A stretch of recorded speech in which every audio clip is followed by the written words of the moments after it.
ನಾಳೆ good news ಬರುತ್ತೆ ಅಂತ ಕಾಯ್ತಾ ಇರ್ತಾರೆ. ಬಟ್ ಇವ್ರು ನಾಳೆ ನಾಳೆ ನಾಳೆ ನಾಳೆ ಅಂತ ಹೇಳಿದಾಗ ಒಂಚೂರು ಅಸಮಾಧಾನ, ಆಕ್ರೋಶ ಆಗತ್ತೆ.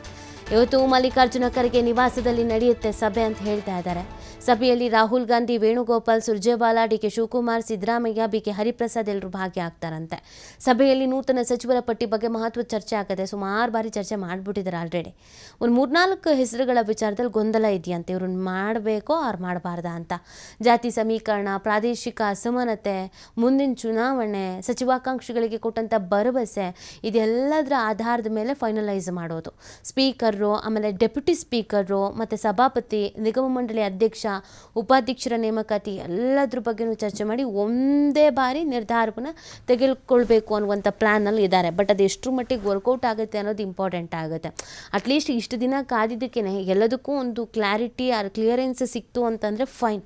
ಇಲ್ಲ ಮತ್ತು ಇವಾಗ ಒಂಚೂರು ಸಚಿವರನ್ನ ಆಯ್ಕೆ, ಮತ್ತಾಮೇಲೆ ಇನ್ನೊಂದು, ಮತ್ತಾಮೇಲೆ ಮತ್ತೊಂದು ಅಂತ ಅಂದಾಗ ಅದು ಆಲ್ರೆಡಿ ಇನ್ನೇನು 3 ವರ್ಷ ಮುಗ್ದೇ ಹೋಯ್ತು. 3 ವರ್ಷ 3 ತಿಂಗಳು ಆಗ್ತಾ ಬಂತು. ಅಂದರೆ 2.5 ವರ್ಷ ಅಂತ ಲೆಕ್ಕಾಚಾರ ಇದ್ದಿದ್ದಲ್ವಾ. ನಾನು ಅದನ್ನು ಹೇಳ್ತಾ ಇದ್ದೀನಿ. ಇನ್ನು ಎಷ್ಟು ದಿನ ಇದೆ 2028ರ ಚುನಾವಣೆಗೆ? ನೀವಿನ್ನೂ ಆಯ್ಕೆ ಮಾಡೋದ್ರಲ್ಲೇ, ನೀವಿನ್ನೂ ಫೈನಲೈಸ್ ಮಾಡೋದ್ರಲ್ಲೇ ಇದ್ದರೆ ಚುನಾವಣೆಗೆ ತಯಾರಿ ಯಾವಾಗ ನಡೆಸ್ಕೊಳ್ತಾರೆ? ಅದ್ರ ಮಧ್ಯದಲ್ಲಿ ಸಮಸ್ಯೆಗಳು ಜಾಸ್ತಿ ಆಗ್ತಾಯಿದೆ. ಕಾವೇರಿ ಹೋರಾಟ, ಬರಗಾಲದ ಪರಿಸ್ಥಿತಿ, ರೈತರ ಸಂಕಷ್ಟದ ಪರಿಸ್ಥಿತಿ, ಇದ್ರ ಬಗ್ಗೆ ಎಲ್ಲ ಫೋಕಸ್ ಮಾಡಬೇಕಾಗತ್ತೆ. ಓನ್ಲಿ ಸಚಿವರು ಇದನ್ನೇ ಫೋಕಸ್ ಮಾಡೋಕ್ಕಾಗಲ್ಲ ಅಲ್ಲ. ಸೊ ಹಾಗಾಗಿ ರಾಹುಲ್ ಗಾಂಧಿ ಅವ್ರ ಮೇಲೆ ಒತ್ತಡ ತರೋ ಪ್ರಯತ್ನ ಮಾಡ್ತಿದ್ದಾರೆ ನಾಯಕರುಗಳು. ಬಟ್ ಫೈನಲಿ ಅವ್ರ ಡಿಸಿಷನ್ಸೇ ಅಲ್ವಾ.